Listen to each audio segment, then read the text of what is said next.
Get ready for a deep dive into the greatest labyrinth of information, revisionist history, covering the hidden legacy of an empire lost to history, the Great Tartaria. For the next 2 hours, your host Victor B will be clearing out the mud beneath your feet to give a clearer view of ancient and modern history. And there's no turning back once you open that door. With Great Tartary, many mysteries vanish, while other mysteries unknown surface.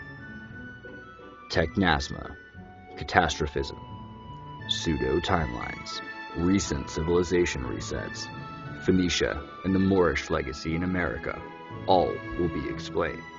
Every Saturday from 2 to 4 p.m. Eastern Time, you can expect to listen to this unfolding narrative which seeks to explain the origin of ancient and modern civilization, and how it was hijacked, and how we can retrieve the lost information of our advanced Tartar ancestors.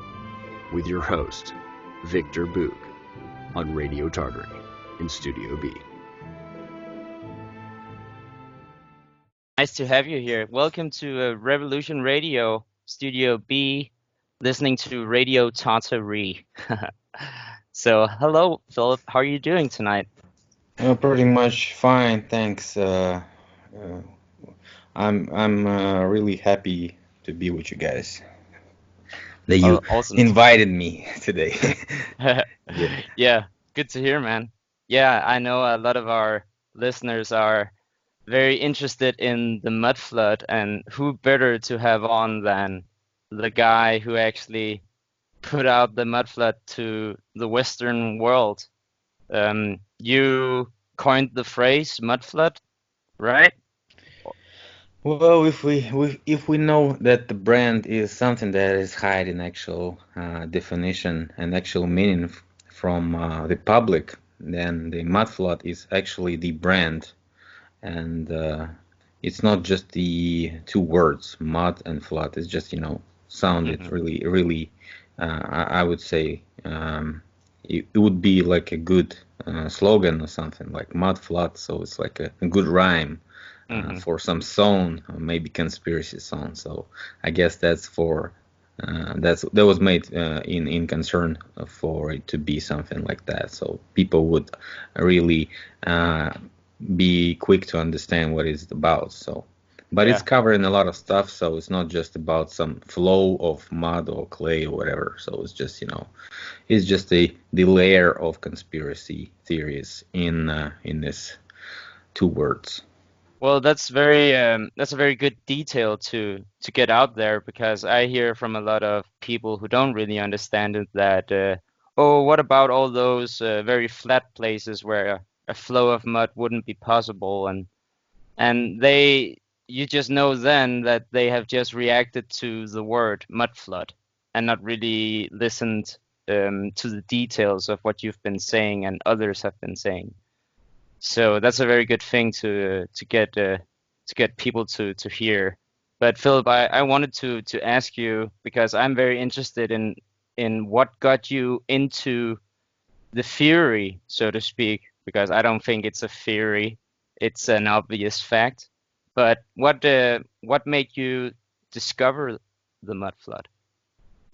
The first thing that was really curious about it, that I was just, living in the city of Omsk. It was like, maybe the mid of 2001, 2003, and I was walking each and every day near this Omsk Historical Museum, and nothing significant was in it. So it's like, just ordinary old building, nothing very, not very beautiful or something. But across the road, there was a dramatical theater, the theater of drama. I don't know, how do you say it in your language? So it's like, it's not like comedy, but, and not opera. So it's like, I don't know, theater for drama. Yeah, okay. Okay, so, and that theater was like also having a huge basement floor, and I was in that theater, so I was always wondering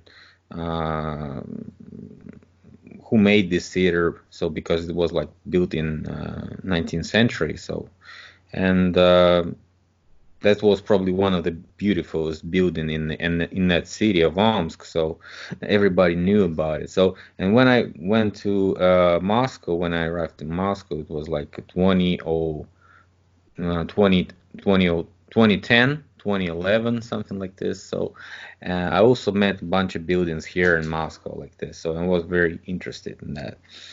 And then I saw a photograph of that historical museum of Omsk where I was walking around each and every day, and I saw that they were made an excavation close to that wall, and we saw the windows, not just in like a basement windows, but they were continuous and were down up to like 3 meters in depth, something like this. So, and there were also some doors there. So, uh, who in the world would be making the doors into the ground? So I don't know.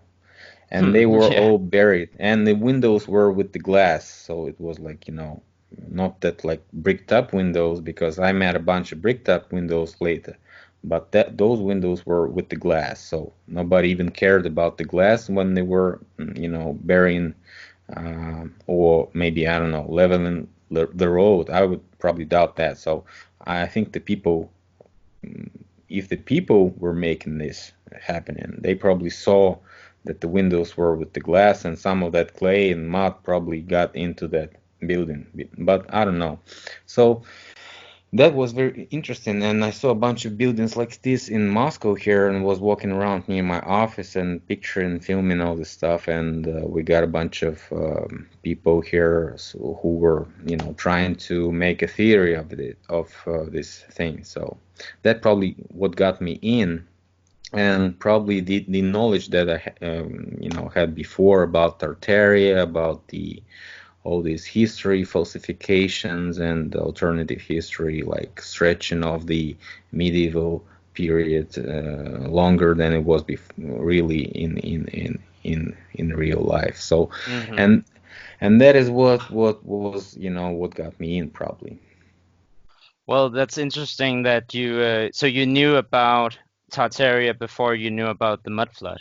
Yeah, of course, Okay, because that was after, of course, that was after. okay. That's interesting for me to know because so you were already looking with a new eyes, or you were very open-minded at least when you discovered the mud flood.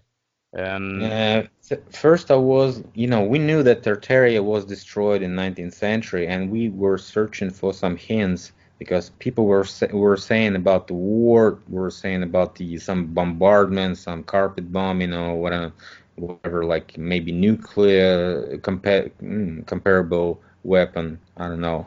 mhm. So what we could be saying is nuclear right now, but something like huge craters were all around Tartaria. So that territory that was called Tartaria before on those maps that we saw. So Yeah. at least there was the explanation of how it disappeared, and nobody knew about what happened actually.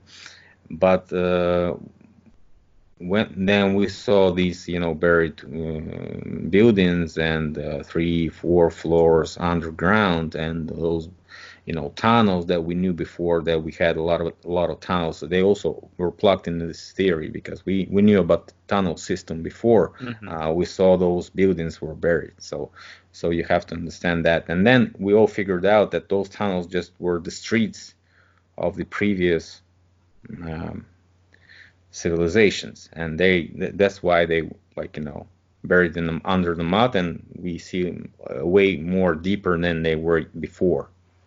So that was really the explanation. And near my office in Moscow, we see this huge underground system. It's officially was open before, and special Russian KGBs and stuff like this were using those systems for their purposes during the World War II.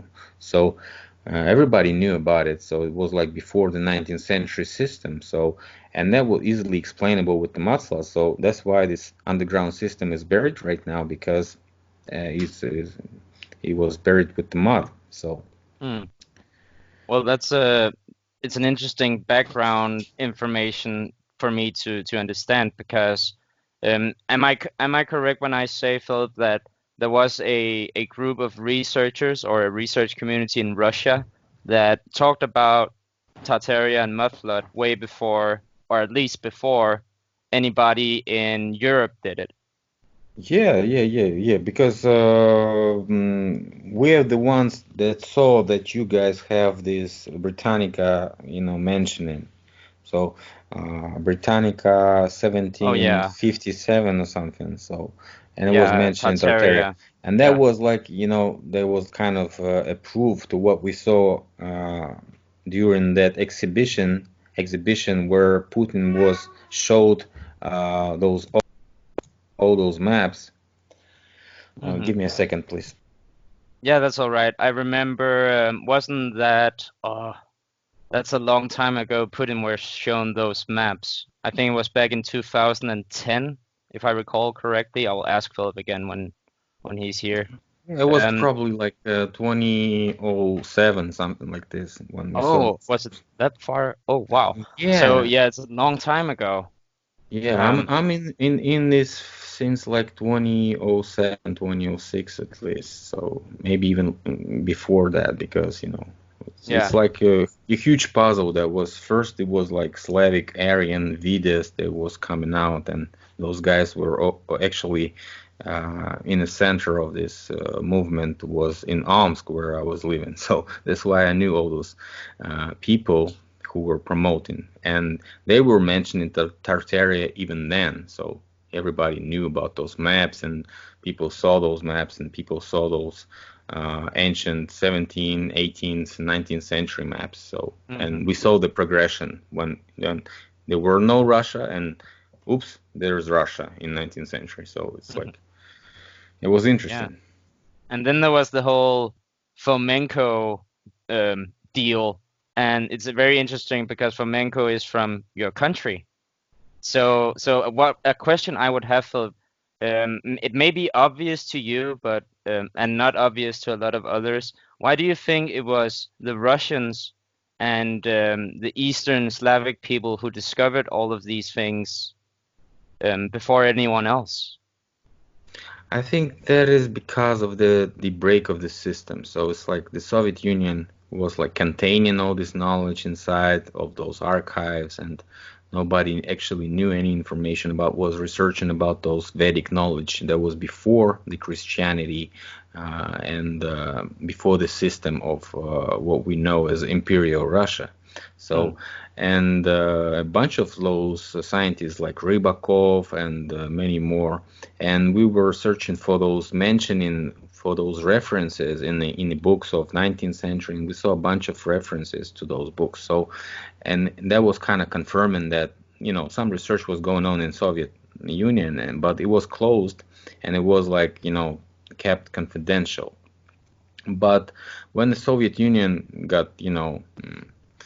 got lost in history, as what I say, and Hmm. became Russian Federation, a bunch of those archives were open, and a bunch of those, I don't know, scammers, leakers, whistleblowers, I don't know how do you call them.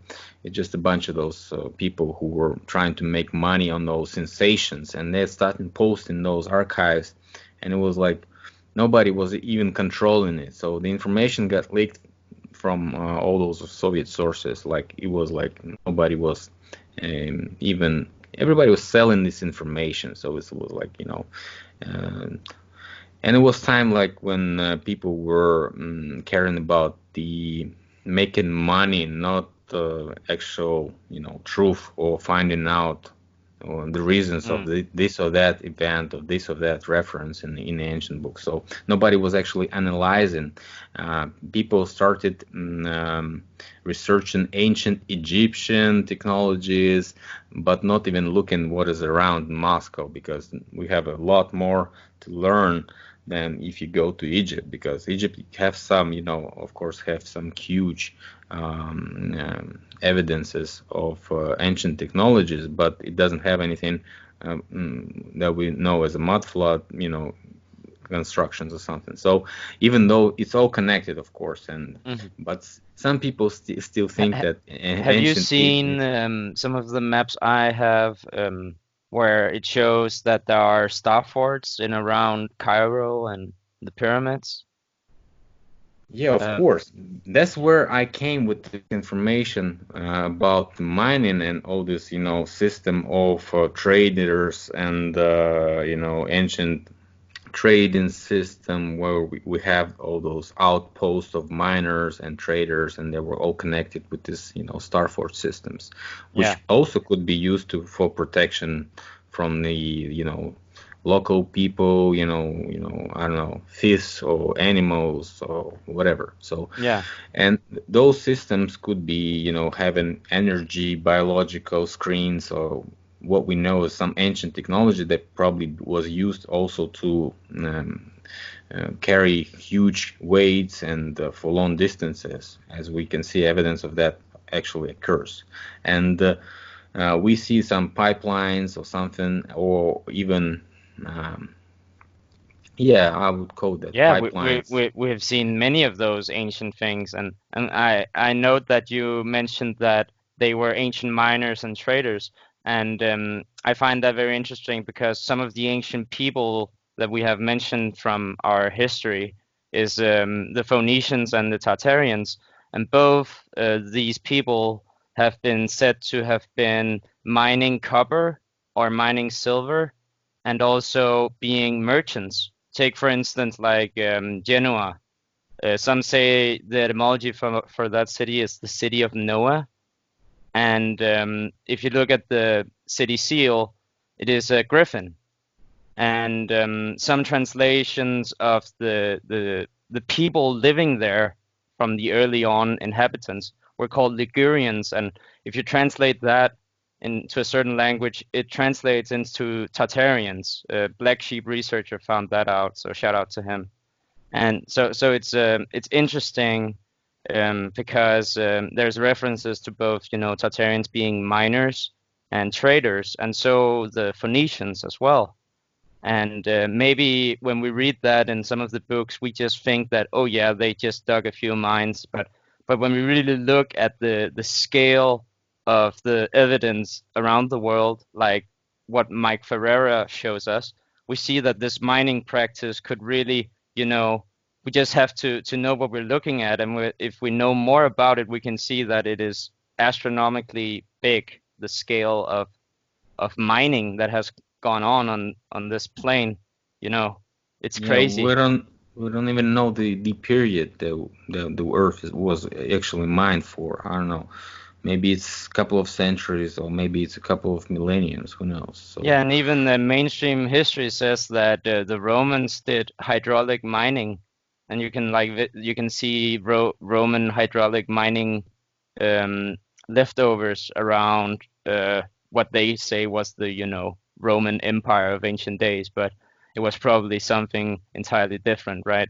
Um, yeah, that's where this deception comes out, because that's where the layers of edited information crisscross together, and we see some nations or some people groups that were called like Romans, but we also see the copy of them in the medievals were called Holy Romans, and so this is where it all mixes together. We see the ancient culture that is thrown back into the era before Christ, and we see the same culture that is placed in the medieval and cold Renaissance era. So it's like the copy of each and every thing is like, throughout the history is visible, and it's probably evident, and that's what Fomenko was basing his knowledge, and his idea was that they were copying different persons, mhm. and copy paste them into and plug them into this group of people, this country or that country, and so we see the copy of the Holy Roman history into the Chinese history. Also, people did research about that, and we saw this edited information in and plugged into the Chinese history. So I think we should stick to the obvious, that we don't know actually how many editions this information passed, right? And so I try to stick to 19th century as the base, and like what we have the 0 point, zero ground, I don't know. Yeah. And if we figure out what was happening in 19th century, we probably would be able to go further. And because the previous reset that I found was made probably in the middle of 19th century. That's where we lose the chain of logical historical narrative, I would say, because Yeah. Yeah, that's we don't where. know the chain of custody with the information. And like, have you ever tried to trace your genealogy and really look into like finding real information about people like 6 generations up your past? Because I have, and it's very hard. It's very difficult. Everything is just vague, and very little to no information exists to verify. You only have names and claims of dates and possible deaths, and it's crazy. And no one really like talks about how little we know in history. When I meet a historian or a student, I just like to remind them just how little we know, and also talk about like when you go back into antiquities, and when the antiquity pieces hit, when we go back into the 1700s, the antiquities are so few, and there's so many copies of copies. So it would seem that some of the real original stuff is so rare and so highly prized and in private collections that someone have an interest in keeping, you know, our disadvantages up, so we cannot see or have a distorted vision of what really happened. Yeah, I would say that they definitely track all those evidence references, and if they find some new reference that was, missing for like century or something, somebody will definitely grab it from you, like put it in some museum or something, claim it to be, maybe prohibited information or something like this. So there's always those hunters for the artifacts, and that's where editions comes out, because when you have a period of some, chaos, like probably was during the reset time, you probably can do anything with this information and edit each and every book. Nobody's going to remember what was written there, because people would care only about how to save their lives and save their, uh, save their living and close friends, close families, and stuff like this. So this is how the things going on. Look what happened during the last 2 months. Like what is actually in developing, and this panic that it could be, changing stuff. So we would think that it was calm and easy in the 19th century, but at certain point we see the evidence of some catastrophic events that was, mentioned by different poets and authors, like A Year Without the Summer and stuff like this. So something was really weird, and we see like a bunch of contradicting facts in some Yeah. information. We also hear references from some Western scholars in the 18 and the 1700s saying that the highly scientific nation of Tartaria was destroyed in a great catastrophe. And those symbol words, it's a quote from Bailey, a scholar, and those symbol words just that means that there were some people in the Western world that researched the idea that there was a highly scientific nation called Tartaria, and that it was destroyed in a catastrophe. And don't you find that interesting that the same story can be found in the Western world? it's just very obscure, and you just have to know where to look. Yeah, it's like throughout these edited history, just look at the first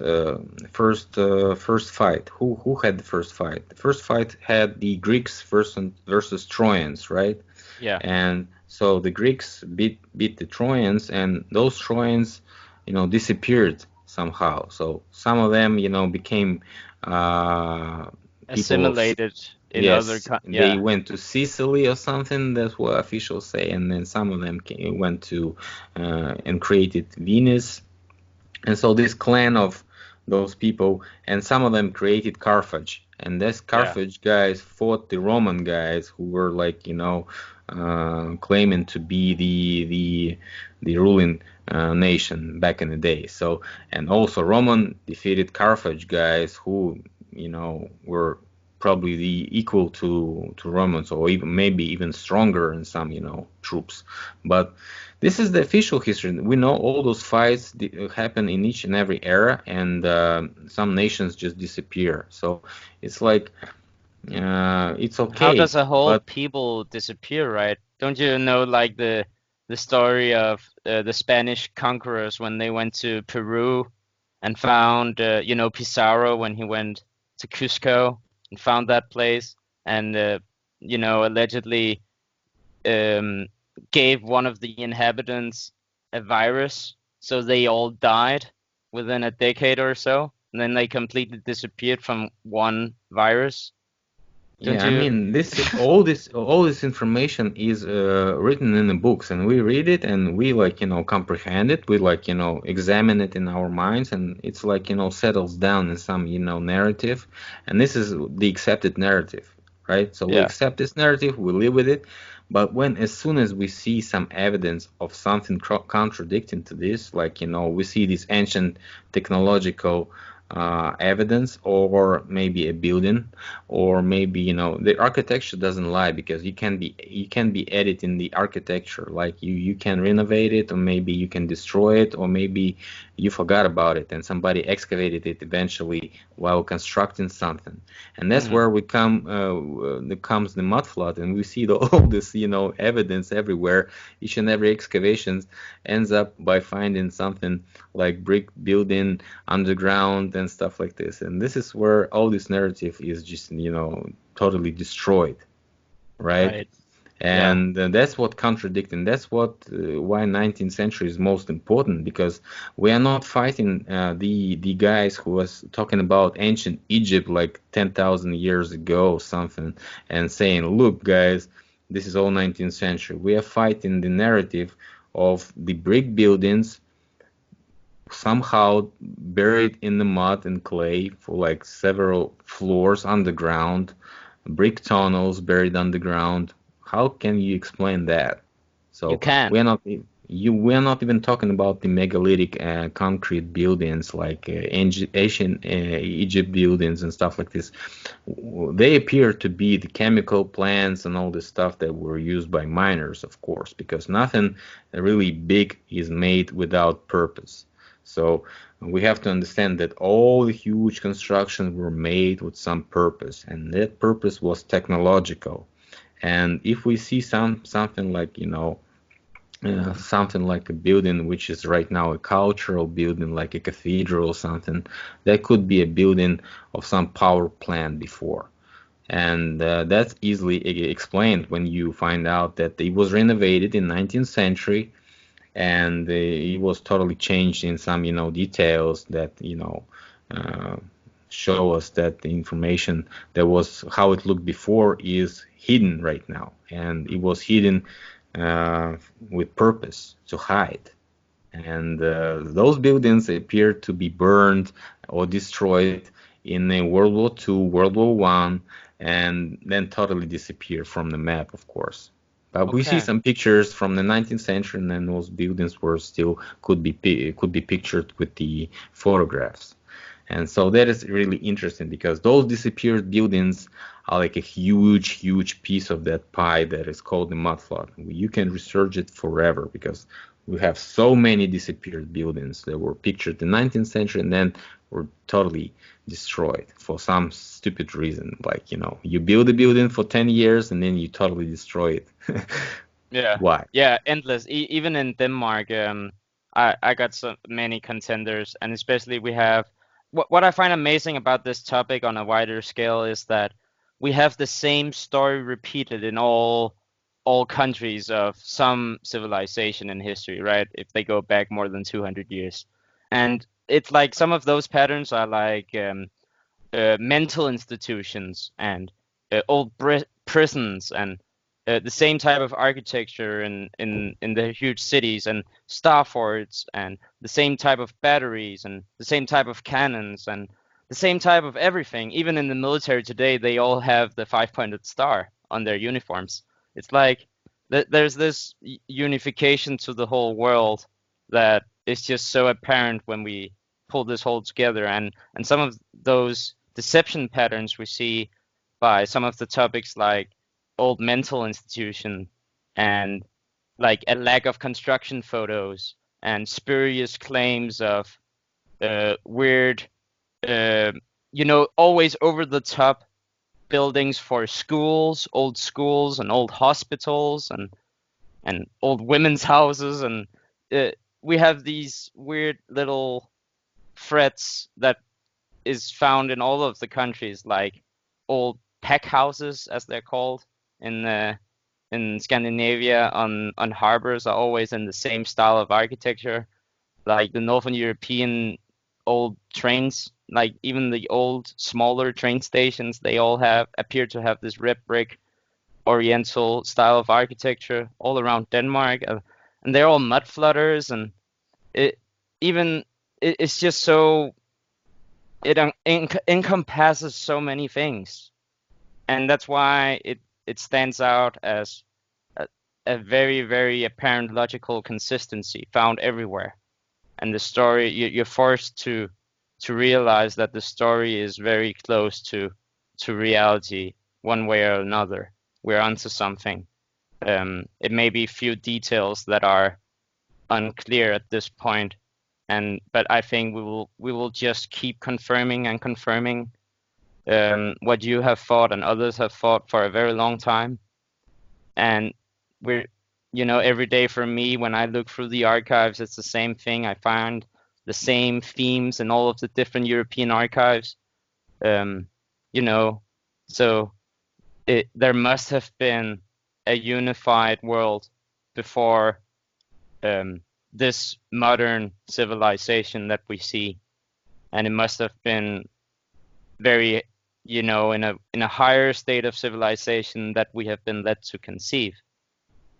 It's undeniable when you really look at all the evidence, and that may take some time, but if you have done that, I cannot see how you cannot see that there has to have been an empire or a unified trade union that influenced every corner of the earth. Like, Philip, you agree, right? Yeah, and you sure agree with this concept, because I was trying to talk about it like 3 years ago, because the same source that was given the information about the Tartarian maps, the same source that I mentioned before, was giving us also the information about this united world country, or whatever you call it. It was called Rus, Ros, Ras, whatever. So, it represented the red color, the color of the flag. And so it is actually that culture that was before, that antique culture. Yeah, and I believe the Bible talks about it like in different ways, like the Edomites and the land of Edom, right? The Red Land. And I would like Ross is very close to red. Yeah. Some a bunch of those toponyms, we call it toponyms or geographical geonyms, whatever. Those the names that left from the ancient times still exist, And these language connections, along with cultural, dress, ornament, design, architectural connections that you talk about, are also evident because people know about these language groups, that all those language groups are connected to one pre-flood or whatever language that was before. And Bible also mentioned it as a unified language when they're talking about the Tower of Babel, about the people who were talking one language, and so started to talk different languages. And this is easily explained with the mud flood and the reset theory. When you have such prospering civilization, and it has some catastrophe that it doesn't actually expect, or some tragical occasions, or maybe invasion from the parasitic creatures, or maybe some invaders, whatever. And they create some reset for the civilization that totally brainwash all the population. They teach the children the stuff they want them to know, and erase the memory from the previous ancestors, and change the history, telling the people that you are actually not slaves, but containing slavery as the hidden ruling agenda. So, and people are happy that they are not slaves, but actually the slavery still exists, as everybody can actually see. And we are paying the taxes for the things that we own, actually.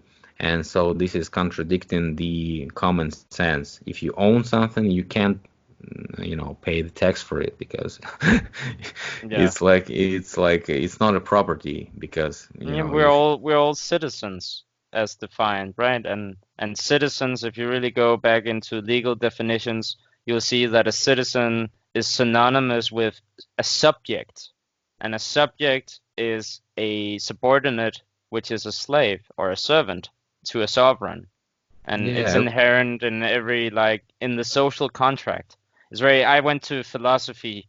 I have a bachelor in philosophy, and one of the things I found out was that it's very hard for the ethics people out there to argue anything else than the social contract. And the social contract is a concept that largely the English philosopher Hobbes developed, and later Immanuel Kant, he further developed the concept.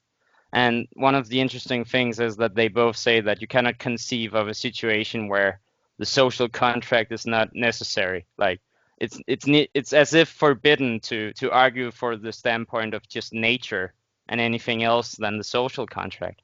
So beware of that. Like the Western philosophy tradition is just it's very subtle, some of the things it does, but it just left no literature to argue from that standpoint, where you don't consider the social contract, where you don't consider enslaving yourself or giving up your rights. Like they all say the logical thing to do is to give up your rights so a sovereign can protect you, because we're feeble creatures and we need protection. I reject that premise, and I'm not allowed to do that. Like it's not something in philosophy that they will have some old references to, like old discussions about this. They just, like the social contract theorists, they just rejected that possibility. They all argued from, like, of course people will, give up their rights to be a citizen. And that's the starting point of the whole legal system. And if you look into the organizations that push birth certificates to Africans, they say clearly on their websites that if you don't have a birth certificate, you don't actually exist.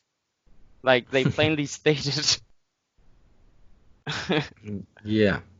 It's crazy, right? So like they just deny the possibility of this. And I think it goes hand in hand with why you have to hide Great Tartaria, why you have to say it was just a geographical name. There was no nation, there was nothing. It's like this fixation upon things that are not under this legal system does not actually exist to them. Like I think that's the the mentality they're employing here. Like, yeah, they existed, but on our terms, they don't actually exist because we use our language, and by our definitions, they don't really exist, only nominally. But yeah, I digress on that. Philip, I wanted to go into details with the mud flood a bit because some of the first things I saw when I saw your videos were, and one of the things that really convinced me was that you don't use bricks as foundations. They will, soak with, and they will, moisture up, and that will compromise the whole building. You wouldn't use bricks underground. And that was one of the first things that really convinced me. And I saw that of one of your videos. So, like, do you think that you could say something about that? Like, some of those details that really show that, like, for the skeptics out there, because there are a lot of people that will say, yeah, they just, built basements and they only had bricks to do it. Like, can you explain perhaps why that is not the case? Yeah, if we talk about the 19th century, we have a bunch of examples of both, where we have the official date of construction, and it's pretty much the same period. Like we see two buildings, one has a basement, floor, and another one doesn't. So, and they're like standing maybe like close to each other, right? And so you go and check out the first one that has no basement, right? Mm-hmm. And you see that it has basement. Actually, it has basement, but it's you can see it only from the inside or something like this. So, and you often find out that those basement are just not one floor basement, but two, three floor basement if you go inside. So this is very interesting. And the one that has the basement floors, you go inside and you see that those windows are not the basement windows because they are like longer than the usual basement windows. And so you have to be, have an eye for those basement and non-basement windows that were actually bricked up and made to be look as basement windows. So, Right. and there's a bunch of signs of those buildings. So they have the ugly entrances that are constructed nearby the building, maybe from the side, or maybe they have the entrance from the second floor, and they have like some ugly steps made, or maybe something like this. So stoops or whatever you call it. So this is like a whole bunch of signs. And for example, when we see some church and we see this evidence about the bricks that I'm looking like they make a foundation, but you dig a little bit deeper when you have like a restoration or something. You go to that church and you find out that they find a whole bunch of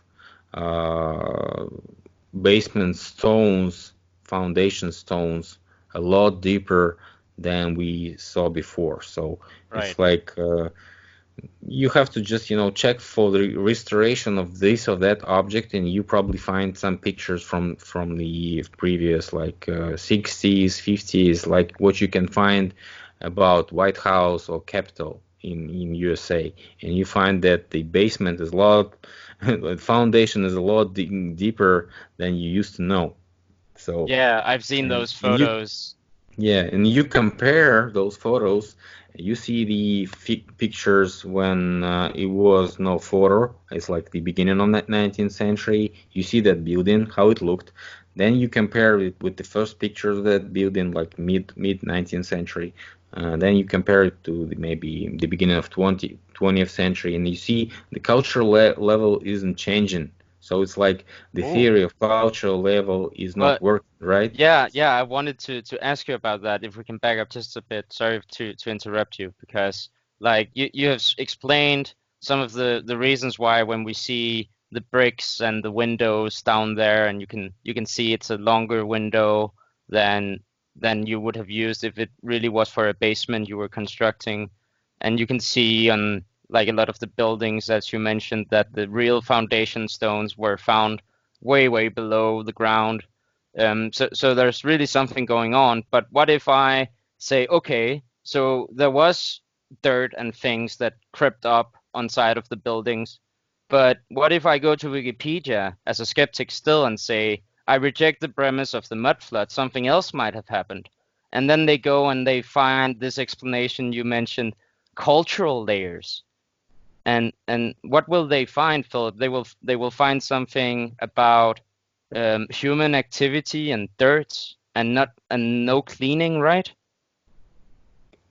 Right now, officials are sticking to the theory of horse crap theory or cultural layer theory. So it's like pretty much the same because cultural layer is dependent on each and everything. Like it could be a coin or it could be a broken, broken vase or maybe I don't know some coal, or maybe like a sand. I don't know, maybe some salt from your window. I don't know. So it's like everything could be in cultural layer. But what we see is pure clay, 90% clay, plus minus 10% of mud and dirt. So it's like almost pure clay. You can even make maybe ceramics from it. I don't know. So Yeah, and they made mud bricks from it, as you showed with Richard, right? yeah, a bunch of people made these tests, and you can make the clay from it, and eventually you can make bricks from the clay. So it's not very big problem. So that kind of explains that something happened, and that some liquid clay, some mud type of clay came from somewhere, and so that's where skeptics come and they say like about that flat areas, how did they got sunk with the mud and how those hills got sunk with the mud, because we see the both up hills and down hills. So and but it's easily explained with these mud volcanoes and drilling of miners that could be made before the mud flood event happened. So Right. mud volcanoes are, spread worldwide, and you can find those mud volcanoes everywhere. So, and if you cannot find the mud volcano right now, you probably find it when it's, erupting. And some people from Australia didn't know that they had mud volcanoes, and when the mud volcano started erupting near their windows, and they like found like a huge lake of mud in the morning, and it was all boiling, and I made this video with this clip, so people were kind of wondering, and it's really not a very big problem for some boiling stuff to come up from underground. So Right. we see a bunch of cases like this. You just have to Google it, and people have continuous mud eruptions in Indonesia, which are not even, stopped for a couple of decades already. So, and And something that's very interesting with the mud volcanoes, Philip, if you've seen my video on the Buggeman channel on YouTube where I talk about mud floods, it's a short video with music and pictures and text, but I show this old book that talks about geology in Russia, and it talks about this ongoing geological process of mud volcanoes changing the whole lands of your area in the past, and they call them elevations. So literally saying that the whole topography is elevated, meaning that it will, increase in its height, so it goes up higher. And it's just like when I read that, I was like, wow, these guys are saying that mud from mud volcanoes come up continuously and just rises the earth. And yeah, yeah, and one of the things they mentioned was that it hurls up a lot of these seashells and limestone, a lot of limestone. It comes up with it, like huge fragments of limestones. They talk about like mountains are formed by this process of huge rocks of limestones being hurled up. and they literally say that that is the process of some of those smaller mountains being formed, literally by mud volcanoes. Yeah. And then when we were in Spain, when we talked with you, Philip, Andreas and Stellium and I, we went up to see that star fort, you know, very close to the Elephant, Mount Go, and Yep. it was completely made out of limestone. So there is Yeah, like this if you know connection Mike here. Ferrero, he was talking about huge amount of those mining activities, and I don't know, he was talking about leaching, and this mining activity called leaching, metal leaching. So they Mm, plug some some type of drilling into the earth, and under huge pressure they pump inside some chemicals like leaching chemicals, leaching solutions, and they leach out all those metal solutions which are contained like a mud. It's liquid mud, and it has calcium in it. It could have whatever metal solutions you have down there. So they first examine it with the drill, take the probes, examine the probes.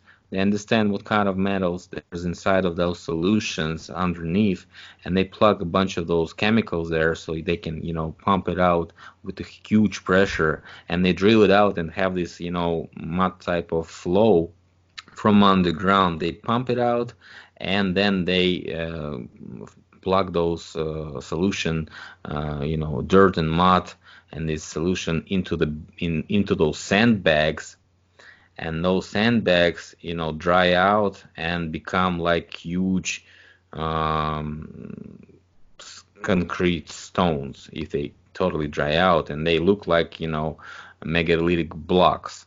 right. And uh, so this is how they, take out all those metals, like with these filters and stuff like this. So they have each and every bag has a filter, and so this is like it's called um, leaching of metals, something like this. So miners have a bunch of inventions how to take all this stuff from underground. So, and that's why you can have something like limestone uh, type of solution that comes from underground, and you can easily find a huge hill from limestone in the middle of the field that doesn't have Yeah, any limestone. So around it. Yeah, and they noted that in the geology book that like in a lot of the cases with the mud volcanoes that in the surrounding area they will find they will find limestones like large pieces, and then it's in like further surrounding area they won't find them, like indicating where the mud volcanoes were. So they were looking for those weird formations of limestones, and they would instantly assume that they were very close to an ancient mud volcano. So I found that interesting. And also when I scanned through the old archives of buried cities, I found a buried city in Missouri, like I think it was 300 feet below Missouri City. There was an ancient city down there, and they talked about regularly laid out streets and a fountain down there still having some water coming from it. And they talked they said that that water was highly impregnated with lime. So again, this thread of lime and things that are buried. And in the geology book, it also talked about that they found freshwater shells from the Volga 300 feet below Astrakhan. So 300 feet, that's about 100 meters below the city of Astrakhan. They found freshwater shells. Again, an effect that is coming from these mud volcanic eruptions. They hurl up shells and sea life. Like that is why we find sea life on top of huge mountains, which geology says is the process of billions or millions of years of geological, earthquakes and so forth, risings of mountains by tectonic activity and so forth. And that's why like the seabed has been pushed up to like the top of the Rocky Mountains or whatever. No, a much more possible explanation is that these mud volcanic eruptions are very large or have been very large in the past, and they literally create mountains. Yeah, they could probably use the water from the rivers and oceans nearby. So they pump the water inside with all those maybe fish or maybe some organisms that could be you know stuck in the mud when it dries out and looks like it has like all those ancient organisms inside, but who knows what's in down there. We don't even know how many layers of this stuff we actually have. If it's growing up, just imagine how many layers do we have and how it all was composed before. So, and if we have somebody who's paying actually for all this terraforming, for all this mining, and let's not confuse people. If we're talking about miners who were messing around here, that's definitely not the mud volcanoes. It's just the drill holes that they created before, and they're just not stopping.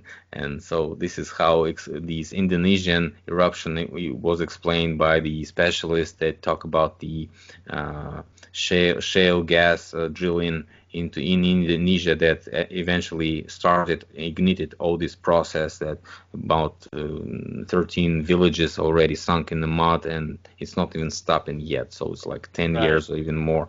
So, and probably there's more evidence of that. And talking about the mountain eruptions, all the mountains actually have the evidence of mining. And so the mountains that right now are called volcanoes could also possibly be the stockpiles or the terracones of previous minor byproducts. So, Yeah, at and least a lot of them, right? Especially those that stand alone, like when they're really lonely mountains and they're like nearly perfectly conically shaped. That always struck me as odd. Like, yeah, it depends on the scale of what we and the methods that could be used in the mining. Because if you use rotor excavator, you probably have some shapes like a Grand Canyon or something, with this river type of basin of mining, with these turns like circles and stuff like this. So, and this is what rotor excavator does. If you have these block cave mining, you probably have evidence like sinkholes and huge drops of round craters and stuff like this. And we see a bunch of evidence of that when you have huge caves systems underneath, and these round caves where people base jump from the top and film themselves falling down with this free fall. So, and when then you have drilling and whole bunch of metal leaching, uranium mining, and all this stuff, and that's where these volcanoes and mud volcanoes come out. So, and then you have terracones. If you don't cut the top of a terracone, it eventually blows up. It's like it's a yeah, process. It's not the question of how, it's the question of when it's going to be blowing up. So that's why the miners usually cut the top of the terracone so it doesn't blow up. I don't know. The system of the terracone, the shape of it, this pyramidical shape, creates some type of energy, and this waste byproduct mass starts melting inside of this terracone, and it becomes like a huge lava type of liquid, boiling reddish stuff that is with a huge temperature, comes out with explosion, sometimes with the smoke, and maybe with eruptions of a gas or something. So right. Well, yeah, and that is a very large subject, and Mike Ferreira has studied that a lot. As you may know, there is also another like camp on the whole volcanic subject. Like, a lot of people like to think that while what you may say is true, they think that there are still some natural volcanoes left, like something that is not artificial. For instance, like the submarine volcanoes that, you know, come into being and disappear. like in the thousands, and we cannot seem to predict when they come and when they disappear. Yeah, that's where comes the theory of the scale. So Yeah, when we talk about the gigantic people who probably lived before, and those type of people that were before them, even more bigger, and what type of mining could they do? So this what is looks like right now is like looking like natural thing, like natural volcano or something like it's really huge. I don't know. yeah, Uh, was probably something that was before the era that we know as the Empire of Ross and the Empire of Tartary, and way before that. So, yeah. and that's I why would it agree. looks natural. Yeah, and what do you think about some of these things also being their very large ancient buildings, like a subphotonic thing? He talks about melted buildings, and Weishaupt talks about that. Like a lot of it could also be yeah, just like as you said, a gigantic people of the very, very far past, the antediluvian period, so to speak. And whether they created buildings to live in is hard to pinpoint, right? But if they did, could it be possible that some of the very large structures, natural formations of stone, like we see in Petra, like or that something similar to Petra, could that be, ancient buildings weathered or melted? Well, I'd rather believe it's just the concrete that was, cut that way, and the those things that look melted. Sometimes they could be just the flow of the concrete, and it was like, drying out and stopping like this. So if you have ever seen how the mud flows or clay, liquid clay, it usually have this shape when it stops, because it's due to the pressure and due to the mass of the solution. It cannot just roll forever. It has to stop somewhere, and you have this circle type of edges. And so being something melted is not quite the explanation for everything that we see. So we have to make difference of the liquid concrete stuff that could be made as the mining byproduct, and we have to difference really the um, melted buildings if we see the evidence of those melted buildings. I didn't have a chance to watch the videos you're talking about right now, so I'll probably make a response video on that theory as long as I have time to Yeah, watch yeah, the that video. would be very interesting. You go and I don't want to advertise this guy too well because what he did was that he looked at Stellium's video and completely ignored what Mike has researched. Everything Mike said he just ignored, right? And then he took one simple look at the mountain, sorry. And then he said, "This is a melted building." And then he pointed out some weird features that kind of looked like perhaps that it looked like a building. And then he completely ignored Mike and said that Mike was wrong and there are no titans. And so beware with this guy, but he has some apparently some okay videos on his theory about some of these things being melted buildings. So it would be Yeah. interesting for you to make a response video to that because I think the community is a bit torn apart right now on the No, issue. I don't think it's torn apart. It's just, there's always people who hide who, hunt for some sensation in the title, and maybe calling things that actually not really the way it's supposed to be called. I don't know. Maybe it's a clickbait, situation sometimes. So I'm familiar with marketing. I work with marketing. I know what clickbait is. So. Hmm. And I have probably used clickbait titles also before, to bring the attention of people to watch my videos, and maybe, It's if you believe in your product, Philip, you should sell it. well, whether or not it's a situation of selling something, Sometimes you are getting bored on YouTube. You maybe have, as what I've heard, he got his channel deleted something, and so he made this, new channel that is called Buildings, like Crying Buildings, something. So Mm. he was pretty aggressive with me in the comments. I don't know why. I'm not, his enemy or something.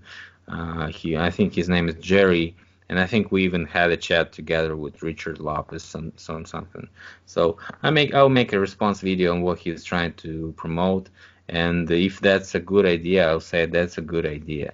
Yeah, but I'm not confirming or rejecting any fact that he's from, because I haven't watched the video yet. That's fair, man. But I would be interested to see a response video from you on that subject because, Yeah, yeah. what the thing was really disappointing me is the way he was pushing his agenda in the comments that don't even, on the topic of what he was trying to say. So it's like Hmm.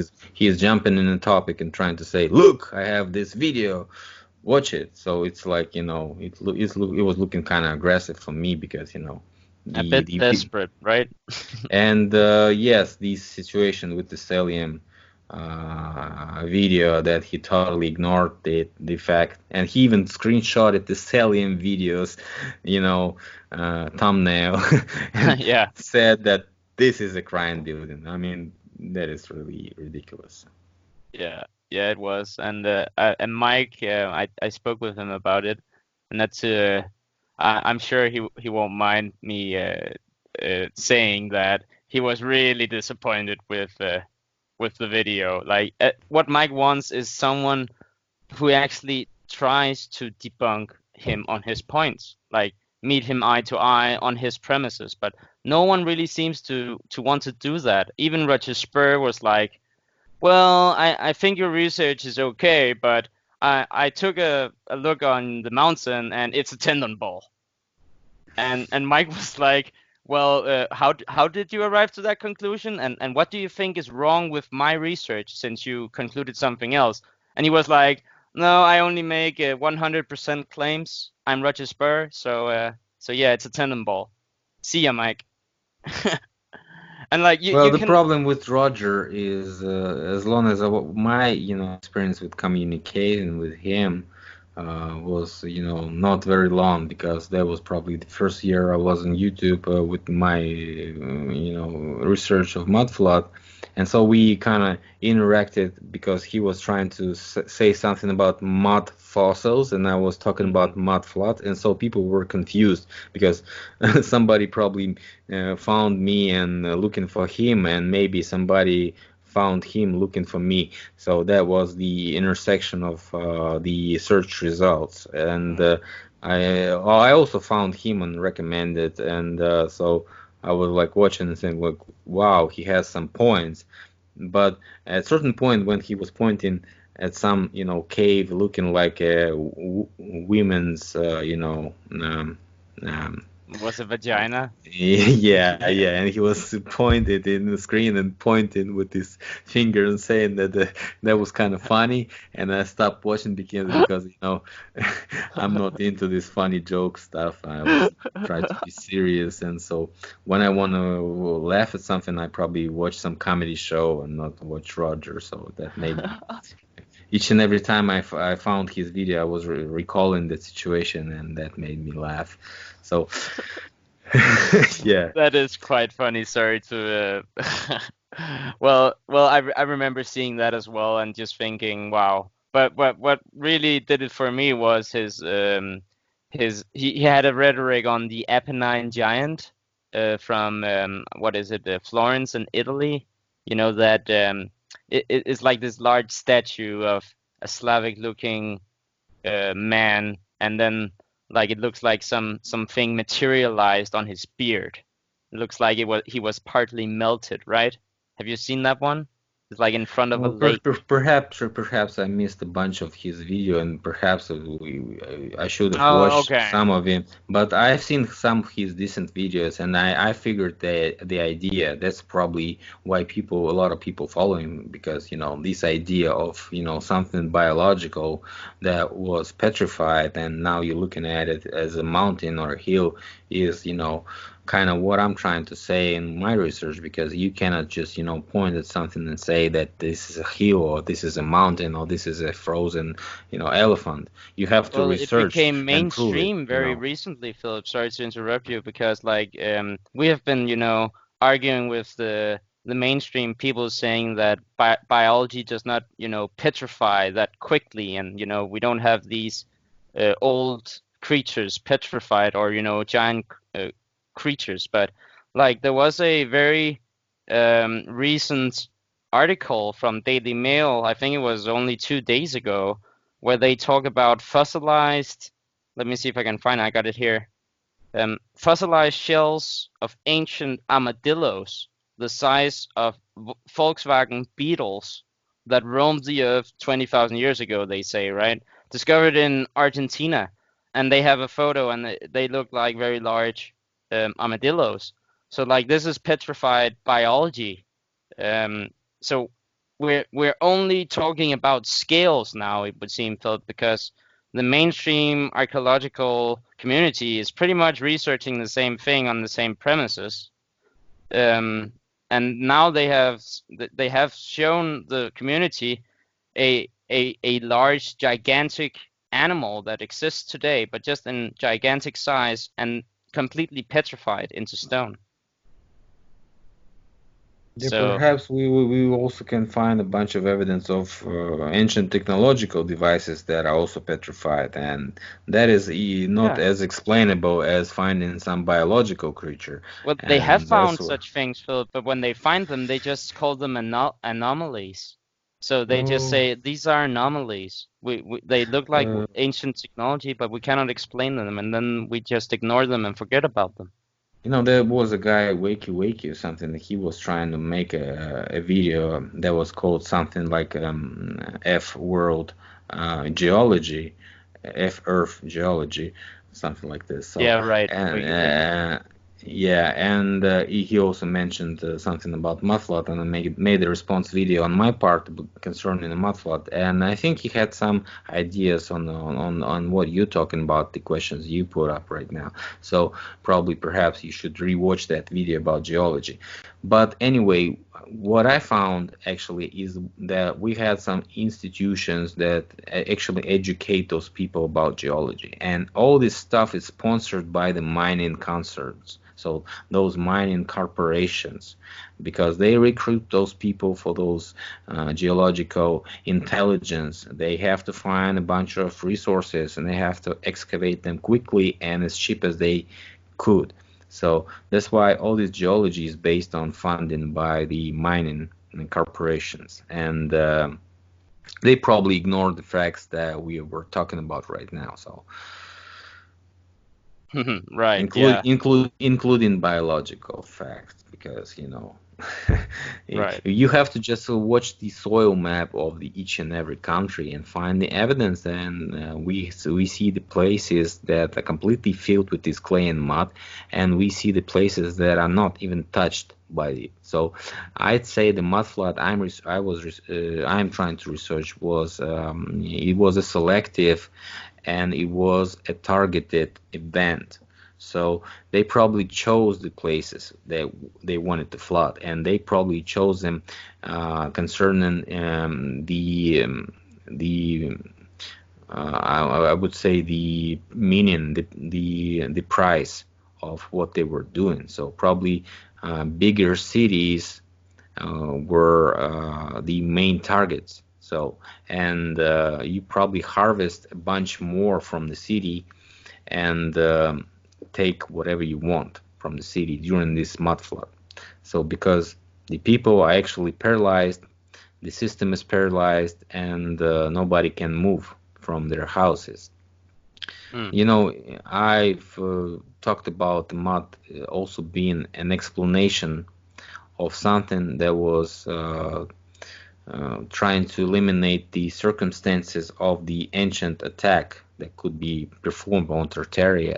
And so, like, if they dropped a bunch of bombs there or some biological weapon, I don't know, something like that could be settled as a deposit on the streets and stuff like this, and also a bunch of those people who were dead and all those corpses and each and every made type of disease could come from those areas. So they also could be using clay and mud to deactivate the area from those circumstances and That's interesting. from those consequences of that attack. So of those corpses, those dead biological substances that are not favorable, and all those biological weapons, diseases, radionuclides also can be contained with the level of the clay and mud. Right, that's a good point. Like it cleans up like toxic waste Yeah, and yeah, yeah, biological viruses and stuff. It cleans it all up and it resets everything. yeah. And you can come and you can inhabit the area because it's easily Why do fully you think, populated. Philip, that we see, because like a huge topic for me also when I looked into this at first, I found the missing people photos. And as I said earlier on, we have all these themes playing out in all countries, right? And the missing people photos is something I have found in nearly every country I've looked for old photos of. And Philip, why do we sometimes see like the missing people photos with clean streets and no mud? Yeah, if we research the history of the photograph itself, the officials would tell us that at around 1840s they had a photograph, first photograph that were having to have a very long exposure, and that's why they explain that nobody is visible in the pictures. But at the same time, they tell us that at around 40s they already had the exposure to be like for 5 seconds, at 5 to 30 seconds at least. So it's like it's not very long exposure. At least you have to see the shadows of people moving, and we see those shadows on some pictures. And at the same time, we see a bunch of pictures with missing people in the 60s. That's where all the main part of those pictures come. And they are dated at around 1860s, 1865. And at that time, the officials said that the photographs had the exposure even shorter. So it's like 5 to 15 seconds. So at this exposure, you probably see not only the shadows of the people or the blurring shapes, you probably see the shapes of the people, even if they move. So, but at the same time, we see the streets that are empty, and we see like 3 or 4 people on the huge picture of the city that only exist. And we see that this is not early morning because the shadows from the building and from these, columns, Alexander column, for example, in St. Petersburg, show it that it's around 3 o'clock in afternoon. So at 3 o'clock in the afternoon, the 1 million populated city should have a bunch of people on the streets, right? Right. And we see like around 4 people and 2 cabs and maybe one person working or excavating something on the street, and that's it. And Yeah, it looking at the always window. strikes me as if like when we look at a lot of these pictures and photos, like we see there's obviously the guy who's taking the photo, and then we see sometimes a few buggies with horses, and it's nearly always buggies. So it's like they're roaming through the city in like a group of people, and they're traveling together through the city and documenting the empty city. That's what Yeah, it looks like. Like when I it's really like think about it, like when I do the philosophical exercise, like when imagine like you're when you get up tomorrow that you see the world completely with like as if you were born that day. You know nothing about being human, what your name is, like you're supposed to imagine yourself in a state of having your memory wiped and like being born that day. If you look at all these photos when you wake up in a state of that, I tried to do that as honest as I could, right? And the thing that kept my intuition kept telling me was that these people we see in the photo, they're like this caravan of people roaming through the empty cities, and documenting it for someone in the 60s and the 50s and the 40s.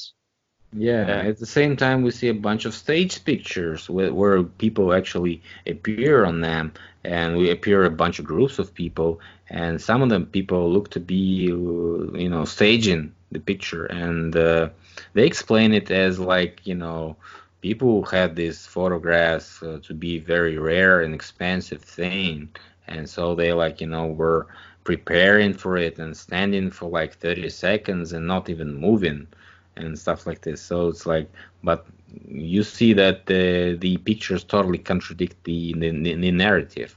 I mean, sometimes people show the gestures and signs of some, presence of being somebody like a mason or something, like wearing black hats, hiding hands into and bending his knee. yeah, Also that and like bending the knee. yeah, and the rest of the people like standing and trying to excavate the area, looking like they're working on something, or maybe in those people with the hidden hands are like, controlling them to, managing to something, some, cleaning up the area. So, I mean, Yeah. that could be easily explained. Like you had not very much people, and that's why you made those stage photos, and people be looking like they were like, doing something not very important. But actually, what they were doing cleaning up the streets, and they were And maybe preparing that's those why they cities. all have the same clothes. Like Yeah, that yeah, maybe of course. explain the same clothing because it was given to them by the same organization of people who they're working or acting for. They're Yes, it's acting out simply we don't history. have any colors in those pictures, and we can only imagine what were the colors back in the days. But I bet they didn't have any colors, so I bet they were like dressing all these dirty black clothes, and that's it. So, Yeah. and this is gray and black era of poor people who were enslaved by those who were telling them to clean up the streets and prepare the cities for the future populations that could be brought from the rural areas that were not touched by those reset technologies like mudflood and stuff like this. Right. And that's Yeah. why we see a bunch of people like hanging out on the streets in the late 90s, and the streets are like flooded with people, a bunch of people like hanging around.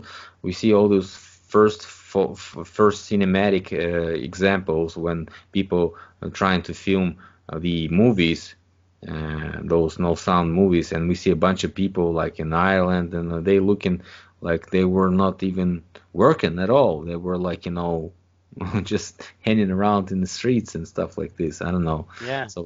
So But looking like totally but wasted, totally poor era, and I don't know what they were actually doing to survive. But at the same time, we see pictures where a bunch of kids were working, and I don't know. That kind of contradicts. I wouldn't say that is totally confirmable. well, one thing that stands out to me, like when we explain the missing people photos that we find in nearly all countries and big cities in the 1860s, 50s, and 40s. Why it's connected to the mudflood research is because, like, there was a reset, and if a mudflood happens, then the people of that city that was buried, they're gonna be reset. So they're either dead or they left, or those are probably the only two options. Yeah, So the city of a construct itself could be a trap for those who come to it, live there for a couple of centuries, and when the city gets resetted, everybody gets getting robbed. I don't know. Maybe we know something that we actually don't know for the real purpose of what we're doing. So but like who if it knows? was a mud volcano that did it, like you would is as in Indonesia, you would be able to predict the mud in many cases. You would be able to see it from afar, and people would say, "Oh, okay, there's a mud volcano and it's very close to our city, so we will have to evacuate because it's gonna do as we know it's gonna do, as our forefathers said, right? Like they're gonna bury the city." So Whoever controls the knowledge, and they were gonna, bring you the information. or not. So if you deserve to know the information, you probably get prepared for leaving the city before something happens.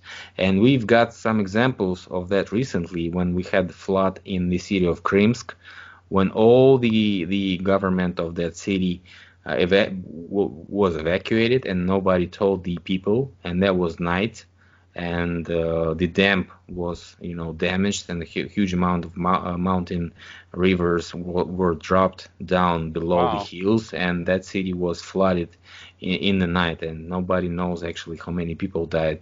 So the government says like very low numbers, and somebody was saying about huge numbers like 3-4 thousand people.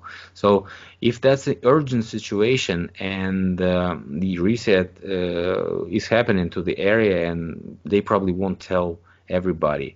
So the no Right. panic and no leaks of information would be preceded, because somebody is probably going to tell somebody, and so this what probably not give them the result they want.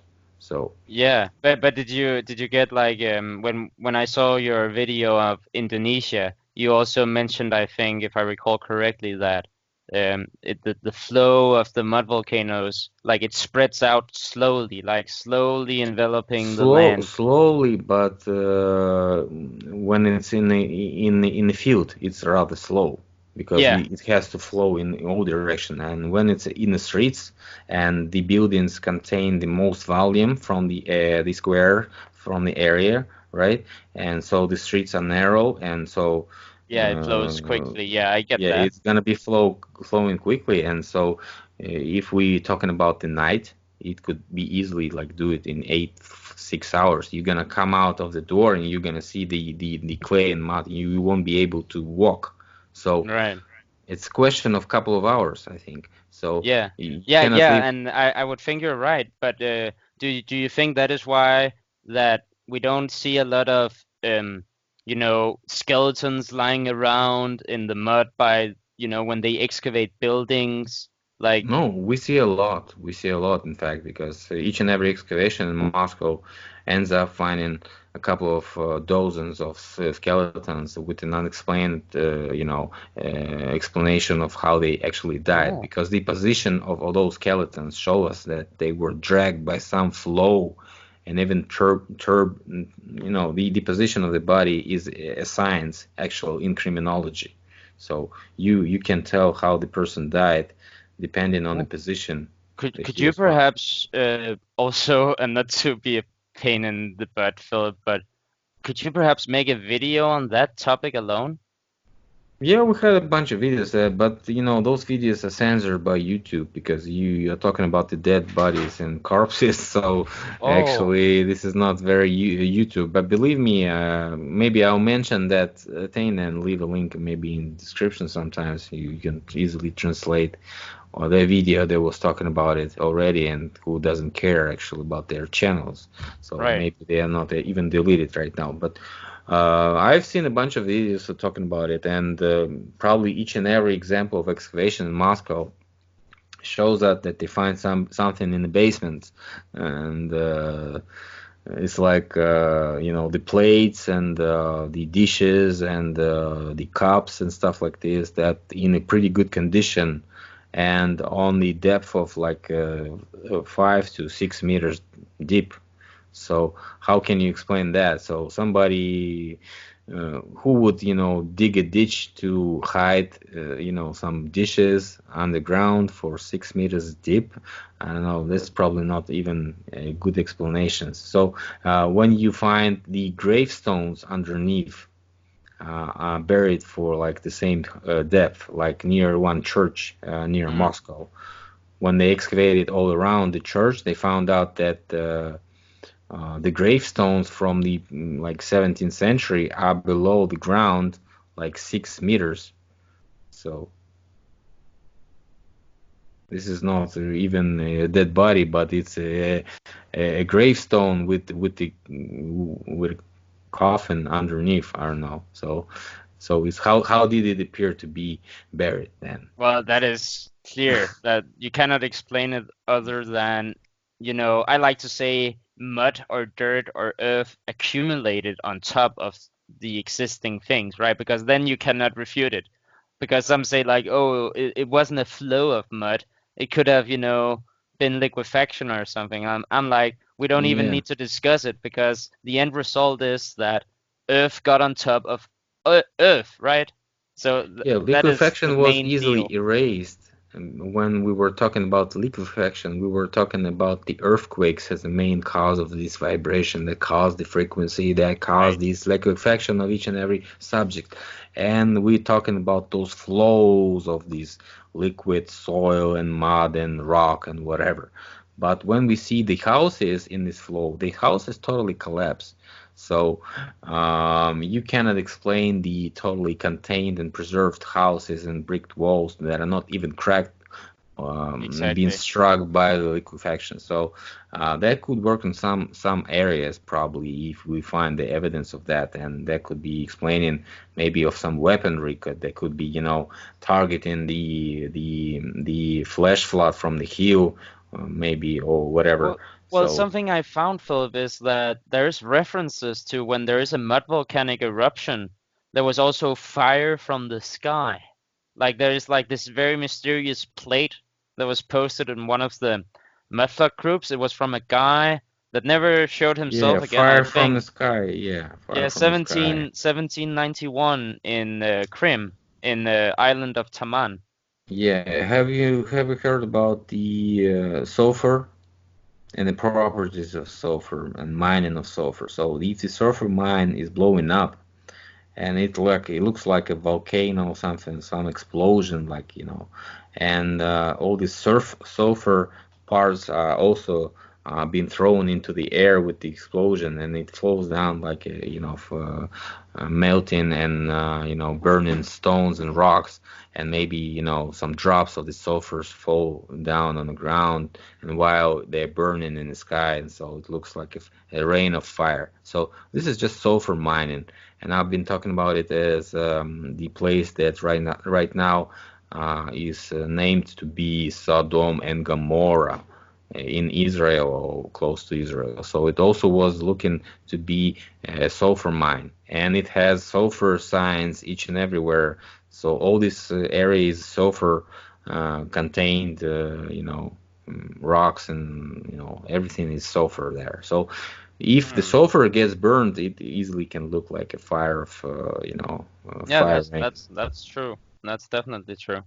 But there is like on the picture, it looks like plasma electricity, but that's only on the picture, of course. Yeah, the volcanoes, when the volcanoes erupt right now, you can easily see the lightning in the Right, sky right above the volcano. It's because of these, atmospheric electricity and static electricity that's also been producing. And this area is even more secret than what we are talking right now, because everybody right.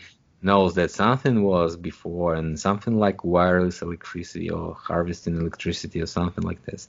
But Yeah, yeah, definitely. Like the electro voltage, just the potential. Just I think it's the higher you get, the more voltage you get. So it's like, yeah, you can. It's like, the distance, the curvature calculator or whatever. So it's like geometrical progression. So the more you get up, the higher this, difference of voltage will be. So that's why you can explain those spires and um, huge heights of those cathedrals. So right. even the name of cathedral could, tell a lot. So Cathode. Yeah, yeah, yeah. So it's cathode. like, and so you're probably also familiar with this, technologies, or looking like technologies, construction and architecture details. Yeah, yeah. We made a couple of videos on it already. Yeah, So yeah, I find it very interesting, but like a lot of people is complaining that the only thing that some research is the only thing they will do is just show you endless photos of different antennas and say, oh look, here's another antenna, and oh look, here's another, and it just gets tedious, perhaps the right word. Some people are annoyed by it, like Static in the Attic. He said like. oh, this is the standard of research in this community, and that's why he doesn't want to get affiliated with, us, the Tartarian researchers community. And I'm like, okay, fine, but I don't get the idea stereotype though. fallacy. Yeah, it's a stereotype fallacy nonetheless, but still, some people say it's getting a bit boring. We should, try to create our own or try to replicate it and try to find some very good evidence for it. And what are your thoughts on that, Philip? How could we do that? Evidence on what? On this electricity stuff? Yeah, like Well, some good it doesn't, evidence you that the know, old ones are doing it. the first year I was doing it, the guy contacted me, and in one of my videos, I probably find the link. He had a channel. That guy, he was, trying all these experiments with those air balloons and those wires tied to those air balloons, and he was measuring all this electricity, and he was finding that it actually works. And I believe because I seen each and every experiment that he was doing, and I actually promoted his channel back in the day. Oh, So I probably say that each and every person has to do what he can do. I can do what is easy to me right now, and I can help the community with that. And this is the work on YouTube. And right. if you're good in electricity and may do some experiments, you should do that, and tell us actually what works and what doesn't work. And but you're supposed to try it the correct way, because people trying it and they say that it works, and they show us it in the videos. So, Right. and this is not the only guy. Actually, it was that guy who had a channel, Aaron Dover or something. He also made a bunch of experiments. Probably missed most of his videos, but people say that he did good experiments back in the day. So, Yeah, and Eric Dollard, yeah.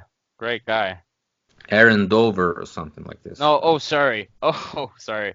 But yeah, shout out to both then. Yeah, and so I don't know who is more familiar with making radio shows should make a radio show. The guys who are more familiar with filming should do filming. The people who can write should write articles like Right. the kick-ass articles like the guys like Blue do and stuff like this. She's writing very good articles and people reading it. Although I'm not actually agreeing with each and every information that she's providing, but I like the Same with style me. and the attention that people get. So I mean, you should do what you can do and what you like to do. And if you know how to debunk the mud flood, you should tell us, because we are like stuck in the middle of Oh, this theory, and we are that re trying that to that finish it. reminds me, Philip. Like, we have a lack of mudflat debunkers out there. But when I saw what you did to that Australian filmmaker, like, I have been on his channel endlessly debating with him in the comments, right? And he is such a turd. Sorry.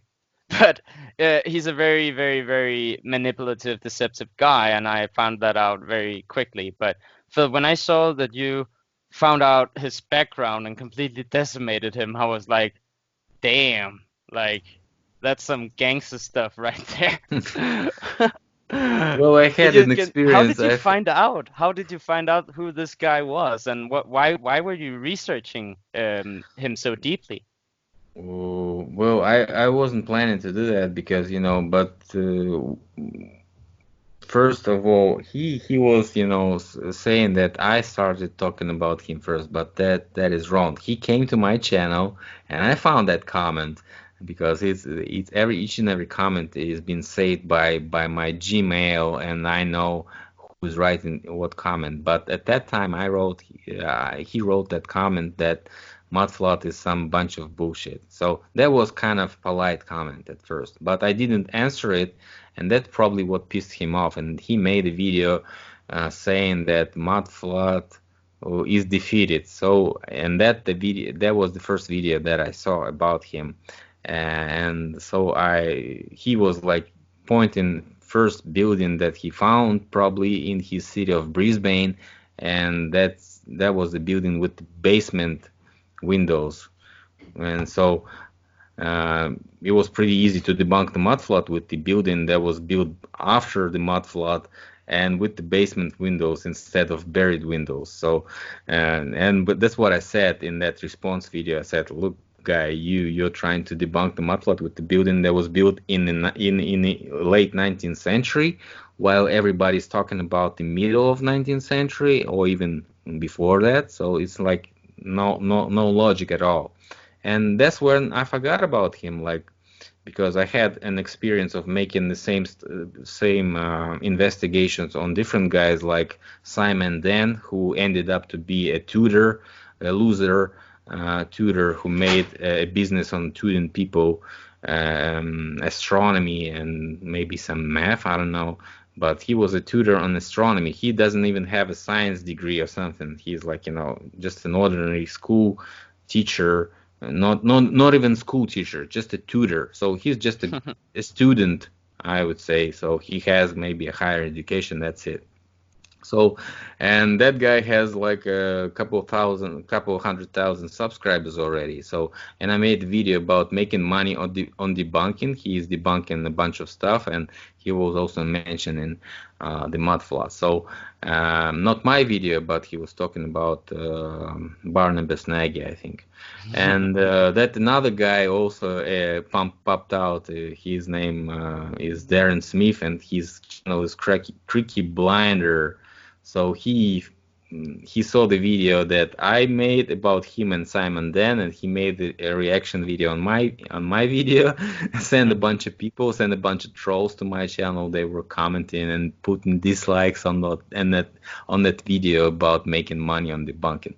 So I made the response video on his video, find out exactly who he was, showing the people that he's exactly what I was saying, and so on and so forth. And that's a bunch of time passed along, and so one subscriber sends me a message that this Australian dude again making debunking videos about the mudflat. So Atheist Dominion, right? Atheist Dominion, yes. And I was saying all these guys don't do this and don't mention me at all. And that's the best recipe you can get not to be exposed by who you actually are. And probably he didn't see it. I don't know. He didn't see this, thing that I suppose. But how did you find out that his background? Like, what led you on to him being? The investigation was completely shown in a video. That's just nothing to add to there. So I just watched what he was making his channel about. Found out that he was making the channel about atheism.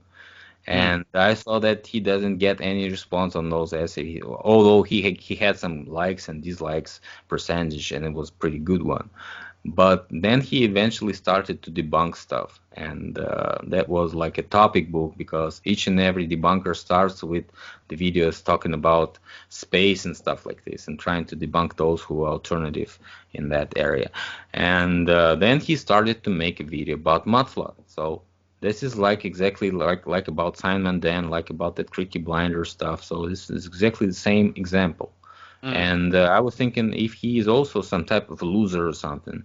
And probably I saw how he is posing and acting on camera. And I figured that he might be actually an actor, and in an actor base or casting base of the database of those people who work in casting, like somebody found like Martin Liedtke had an IMDb profile, like profile net casting. Nathan Oakley has one as well. Maybe so I figured maybe he also had. So I started to search people who's looking exactly like him. And so I found that guy who's supposed to be a director from Hollywood. So a loser director from Hollywood. I was so happy when I saw it, because I had been, just having some weird idiotic debates with him. And then I just saw your video and I was like, oh, this guy is such a loser. And he's busted now. And like, do you know, has he made any videos since that?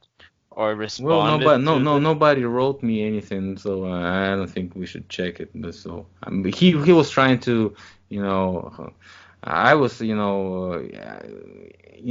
was trying to respond something like this in the comments. I was checking like what he's responding to people who tell them that, look, he made a video about you, and he was saying, I'm still gonna continue the debunking process of the mudplot and stuff like this. But I found him on Facebook, wrote him and said, like, why are you so pissed off? Like, don't be pissed off, man. Because he came to my channel with a different name and started to write me stuff, like pretending to be a woman and stuff like this. So, I Oh mean, no. Oh yeah. Lord. Yeah, and so I Wow. figured that was him and said, look, that is actually him. Went to his Facebook and wrote him, why are you so pissed off? Why are you writing all these shitty comments here and stuff like this? So, Uh, and I well, figured that was him because he was answering the same words like that female in the comments. So, I mean, they were actually saying exactly the same words, and that's why I found out that that was actually him. So wow. Yeah, they are always this like what it's such a common theme with these trolls or debunkers that they are just so disingenuous. Like they just lie about like small stuff, of course, about themselves, but they just keep on lying and lying and lying. And whenever you take them in lying and screenshot it and yeah, force them to confront it, they just keep on doubling down and tripling down on their lies. And it's people like just like researching it they for sell it. 3-4 years of research. We probably answered all the questions already. Amongst the questions you were asking me today, I've had more questions on the topic of how it was looking, and I made a series of videos and like saying each and every question, like it was called the mudflood puzzle or something like this. So Right. it was a huge playlist, and I was answering each and every question, and I was making live videos each and every day and answering question in the live chat, and so I thought I already answered everything. I thought I already explained all the theories like cultural layer and all this stuff that doesn't work and basement theory that doesn't work and all this stuff. But still they're popping out the people who didn't have time to watch all those videos, and they think that they're so geniusly bright that they can explain it just like that while watching one or two of my videos and saying, oh, this is basement explanation, oh, this is cultural layer explanation, oh, this is exposure explanation, and so on and so forth. So Do I'm you just know, saying, Philip, before you claim it's something. that cultural layer theory is not found on the English and the European Wikipedias? It's only found on the Russian one, apparently. Yeah, because the Russian scientists were the first ones who started to react on this information because the information was flowing for a couple of years. Nobody responded it. Uh, and the guy who was funding it was actually busted by the cops last year after he murdered his wife, who What? was actually his student. Yes, this guy who was funding it, funding all this information, who was the guy who was, he had some, agent with the same last name, and I believe that his relative or something. And that guy is owning the website and the project that gains the grants from the government, and that's the project is called the Scientists Against the Alternative Information. So, and they are trying to explain each and every conspiracy, as what they call it, um, including the mudflood, and they try to explain it not with the cultural layer already. They explained it with the horse crap theory. So, like in the 19th century, people were riding horses, and so the horses used to crap, and so a bunch of this crap was on the street. Nobody was picking it up, and so it was flowing like a river, and it was growing, growing, growing, growing, and so people figured out that uh, the windows should be closed and they should move to the second floor. So, and that was really the explanation. And the poor people went to the basement floors. I don't know. They lived it down under the horse crap, and Yeah. apparently the horses that didn't mind walking in their own sea of horse crap, because like if it really was believable, then the horse crap would never get that far because people would have had to do something about it. It wouldn't And I'll be tell you, like, yeah, they would have to clean or move out and I, very quickly. It and wouldn't, I'll get tell to the you, point of 10 meters. and I'll tell you that those guys probably don't know English, because if they knew English, they would probably know that horse crap equals lies in English. So that's not quite the example to explain something like this. So Oh yeah, have you heard about the horse crap theory? Yeah, that doesn't really ring. That's not, a grade A in rhetoric. But yeah, and the explanation of no trees in 19th century, they explain it as like we have the photographs with no trees in 19th century and the beginning of 20th century. Also, the Gorsky project, who filmed almost all the Russia, and you find a bunch of his pictures comparing what they look right now, and you see all those trees around right now, and you don't see any trees around those places when he was filming it 100 years ago and more than 100 right. years ago. And so the officials explain it like people were cutting trees, and so they were like building houses and fueling the houses with the wood. So they cut all the trees around. So Yeah, but what? they're not around the cities, right? Maybe they're out cutting trees, Philip. That's why they're not in the cities. Yeah, just imagine the amount the amount of smoke that should be around the world. So if they cut so many trees and they Oh, burned it up. but that explains why we cannot see any clouds on the old photos because Oh, of all the white smoke, Philip. Now oh, they got their explanation. Damn. Now we're defeated. I'm only kidding, Philip. But you know what I mean? Like in all the old photos, that you cannot see the old clouds because it's just a white background. yeah, perhaps a bunch of anomalies, including the money and these banknotes anomalies that we observe right now. I was stopped at the USA, and I'm probably continue on European money pretty much soon. And but I saw a bunch of examples in Russia also that show us that there were some anomalies with the banknotes in the 19th century, Right. as in, so whoever controls the money controls the process of the reset. So I probably say that that's the key, and whoever is funding it could be having profit in it. So what we know is colonization of areas of Aboriginal areas is often related with mining of natural resources from that area and stealing them for very low price, right? Or exchanging them for something not important, like some fake jewelry and stuff like this. So Right. buying lands for a single axe or a hammer of iron, and buying an island for that, and it's not very fair. Although that iron axe could be very important for that tribe or local people, it doesn't cost the island. So all this information is actually bringing us to the certain point of understanding how it could be all performed during the reset.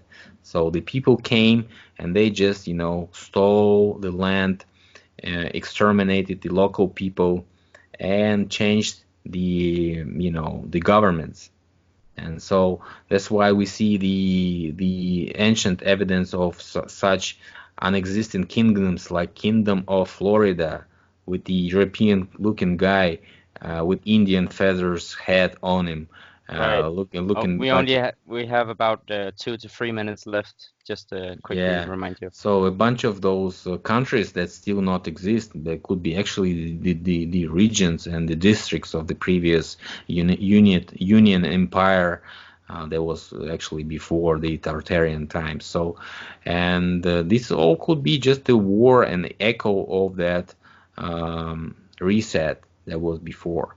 So, and that's why we see all these countries fighting even in nowadays. Right.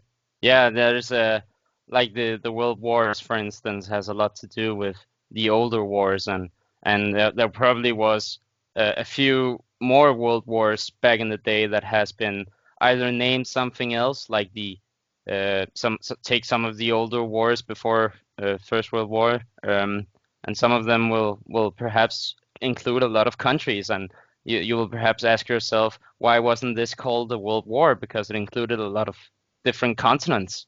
So yeah, but we only have a minute left, so to speak, and about a minute. So I'll just quickly remind the listeners that you're listening to Revolution Radio on Studio B, Radio Tartary, and we are listener supported. So without the listener, there will be no radio. So please go into freedomslips.com and or revolution.radio, and you'll find our website. And there's a few different ways you can donate to the cause, because we are only funded by our listeners. So please. And Philip, do you have any closing remarks here on the? Yeah, we started with the branding of this event and calling it a mudflood, coining this brand. So as what I started before, I'd say the brand is what actually protects the actual meaning of stuff from the regular people, from the common people. So research the brands and research the real meanings, what is hidden and closed by the brand. Right. Well, yeah, that's a good point, because it does not only include flood and mud. It is a very large topic, and especially when you marry it with Tartaria and put it all together into revisionist history, it just becomes just the largest story on Earth. Like it's the biggest story and includes everything, and it's going to take the world by storm, little by little, slowly but steadily, like the tortoise slowly gaining on the hare in the race. So yeah, look out for the mud flood. And Philip, thank you for joining me. Thanks for inviting. Thanks for inviting. Yeah, no problem, man. I would like to have you on another time. So, and thank you, Philip, and thank you for listening. And yeah, tune in next Saturday from 8 to 10 p.m. Central European Time and 2 to 4 p.m. Eastern Standard Time for another show of Radio Tartary. And with that, I'll sign off. Thank you, Philip. Thank you. Bye.